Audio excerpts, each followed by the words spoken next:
those things. We're done. You look it up. There's nothing like it. I'm not attached to you. AI has a process. Yeah. All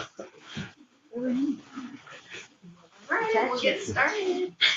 Thanks everyone for coming, and I have word that everything's going well with Christine, right? Yes. I saw some pictures. It looks like she's doing some amazing things. Yes, and she says to say hi to everybody. Yeah, I got that word this morning. So, and I think we've got tech set up. You guys can hear okay? Okay. Yeah. All right. All right. So, yeah, we'll get started with our meditation, and then after that, we'll have walking meditation, and then discussion as usual. Bear with me because I'm not Christine, but I am here. And Thank you for being here. Thank you for being here. Thank you.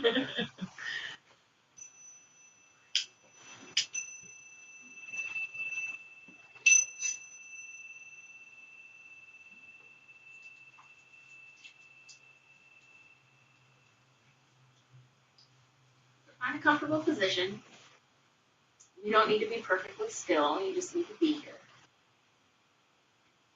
Let your eyes close or soften your gaze towards the floor in front of you. Take a few full breaths in through your nose, slow and unhurried, and let them go in your own time, maybe through your nose, or maybe through your mouth with an audible sigh.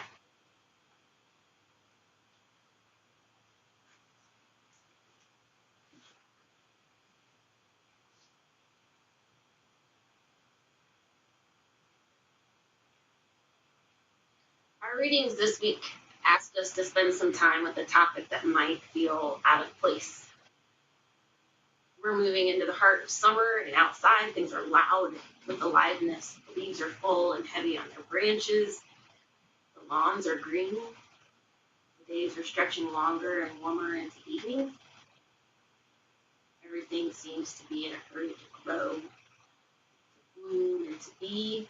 And here we are, sitting with death. This might feel like a contradiction, but I want to tell you it isn't.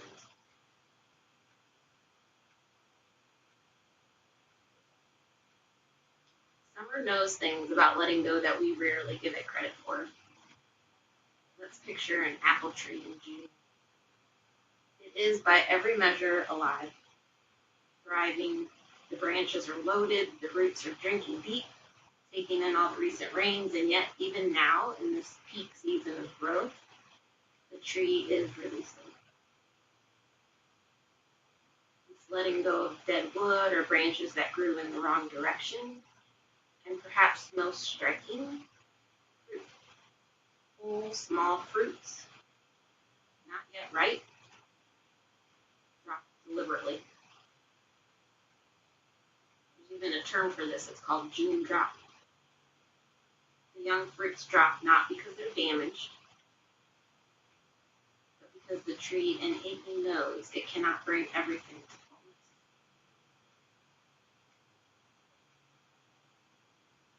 So let's go of some fruits to let other fruits grow to their full potential.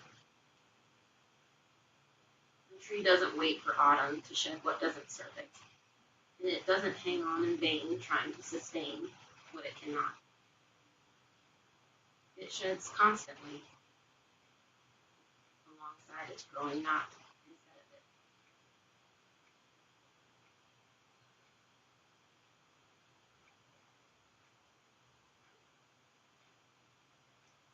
I want to invite you to consider that you're doing the same, or that you can be. You're alive, you're growing, and there are things you are carrying that are ready to be released. Not because you're failing, not because something is bad. Some of what you're holding is not wrong at all. It's real, it's promising, and it's simply not the right fruit for this season of your life. Because things do have a season. And some seasons are ending or are not ready to begin, even now, even here in the middle of your summer fullness.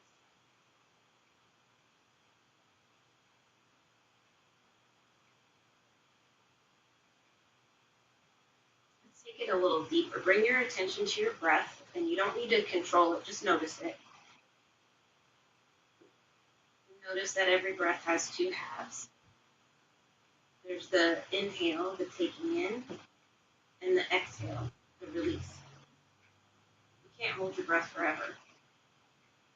The body knows this, and it releases without being asked.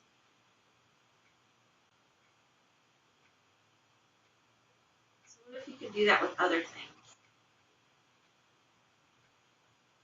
Not through force, not through a dramatic act of will, but in the same way your body exhales. Simply, automatically, because holding on beyond a certain point becomes its own kind of suffering.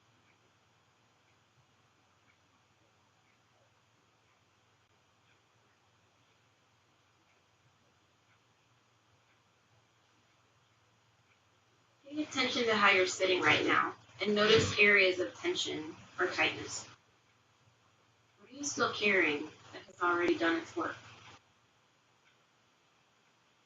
It might be a belief about yourself, something you decided was true a long time ago in a different season of your life. It could be something you've never set down. It might be a role you've outgrown or the way of being in relationships and your work, even in your own skin. The way that once helped you survive and now only weighs you down.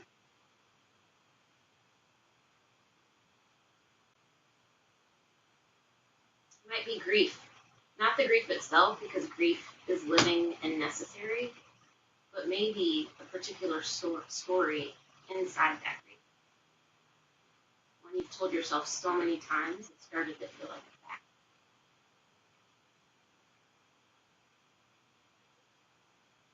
And it might be something much smaller, a habit or an obligation that was never really yours to carry.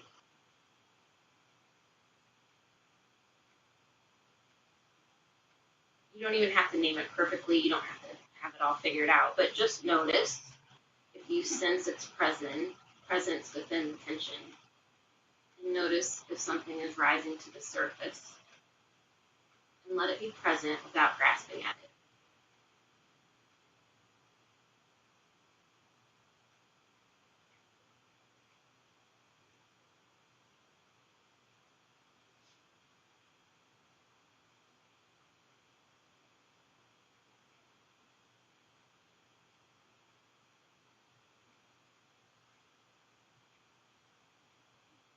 Here's something else to consider as we take our cue from summer. The light is the longest, the warmth is the most generous, and it's precisely this abundance, this excess of light and energy that makes release possible. A tree in winter sheds because it has no choice. Resources are scarce and survival requires it. But a tree in summer that releases, it does so from a different place. It's from surplus, from enoughness. It sheds not because it's dying, but because it's so resourced and alive that it can afford to let go of what's no longer needed.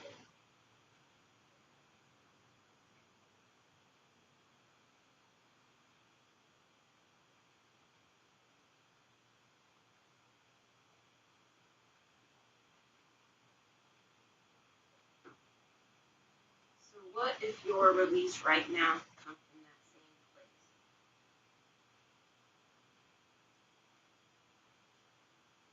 Not from depletion, not from crisis, not from having your back against a wall or having no other choice.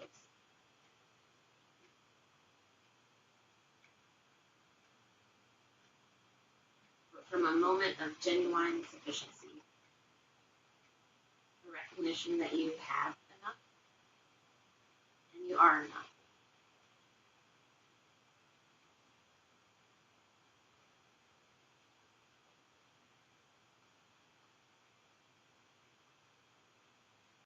That the thing you've been holding doesn't need to come with you through this summer season.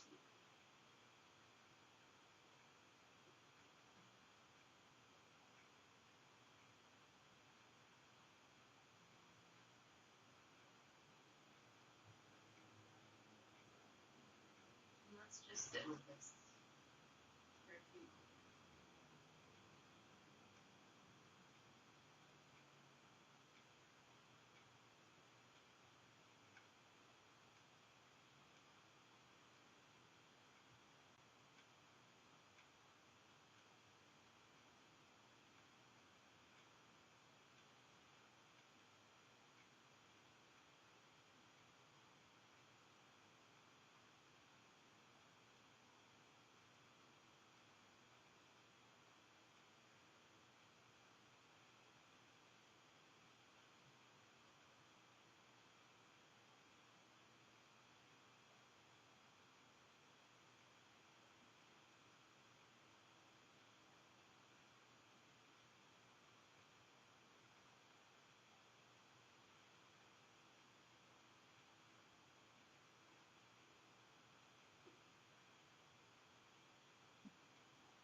Bring your attention back to your body. Feel the weight of yourself, where you're sitting. Feel the seat beneath your bottom, the floor beneath your feet, the surfaces holding you. Take a deep breath in, and as you exhale, let yourself be heavy. You are held. You don't have to grip or cling.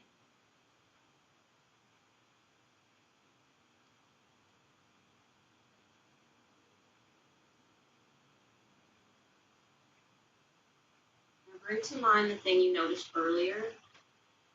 Whatever surface, whether it was a belief, a role, a story, a habit, let it come forward without judgment.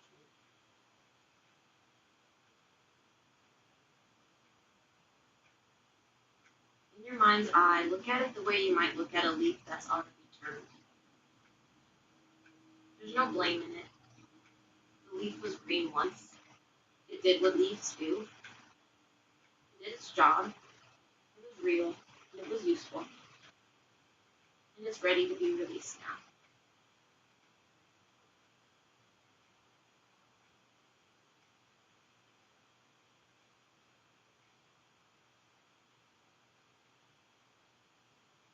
Don't force anything, but if you're willing, imagine gently opening your hand and letting the leaf begin to fall. You're not throwing it away. You're not burying it. You're becoming soft and still and watching it as it finds its way to the ground.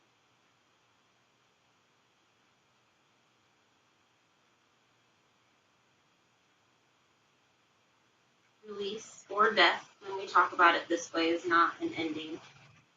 It's making room and creating an open for future possibility. It's the forest floor, rich with what has fallen and feeding what comes next. It's the clearing after a forest has been cut, stark at first and with a sense of loss and a shocking openness, but then followed by new growth, tender, low, and green.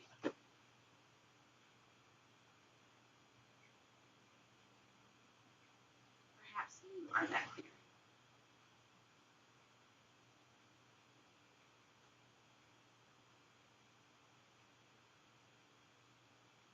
We live in a culture that treats growth as the only worthy direction, up and forward and more and bigger and better, and we forget that pruning is growth too, that release is movement, and that the exhale is as vital as the inhale, and without it, the inhale is impossible.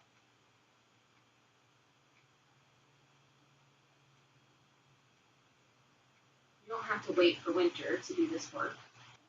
You don't have to wait for a crisis or a collapse or a season when everything else has already died away and the choice is made for you.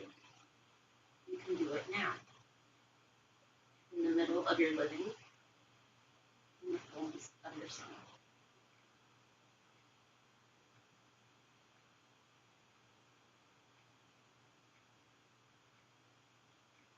Take a breath in. Breathe out. Let it be a little longer than the inhale.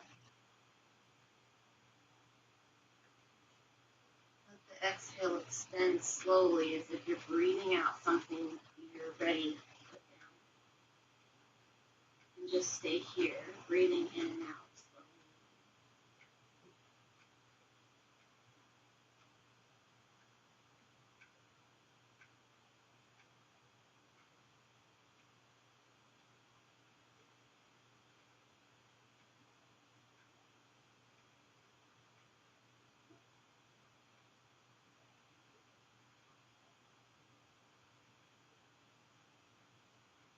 And before we close, I'll offer an image to carry with you. Think of the summer sky just before dark. The light's going, but it's going in color. Amber and rose and a deep impossible blue. The day is dying, and it's gorgeous and it's going. It's possible that release can look like this. Not grim, not a loss to be mourned, just a necessary, even beautiful making of space. For the stars, for the cool, for the quiet that comes after a long, bright day. You are allowed to let things go beautifully. And you are allowed to release what's needed and still be full.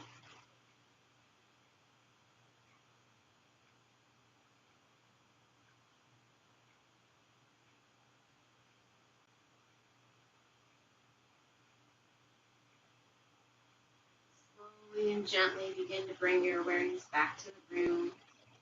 Notice the sounds, the temperature of the air, the weight of your body, the holding presence of those around you. And now tune into your inner nature. Take a final deep inhale and let it fill you. Lungs, your belly, extending to the tips of your fingers and toes. And hold your breath for just a second as you gently squeeze your hands into a fist. And then open your hands wide as you let your breath go and maybe allow your own jaw to drop.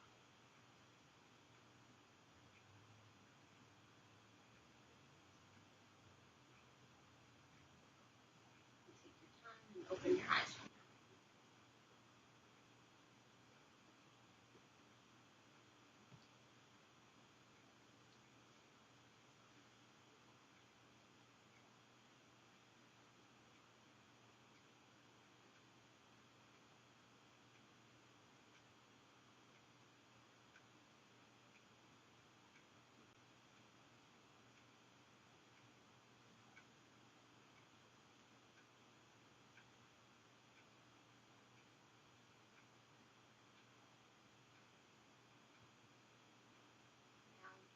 To the sanctuary or to the dining hall, the social hall for a walking meditation.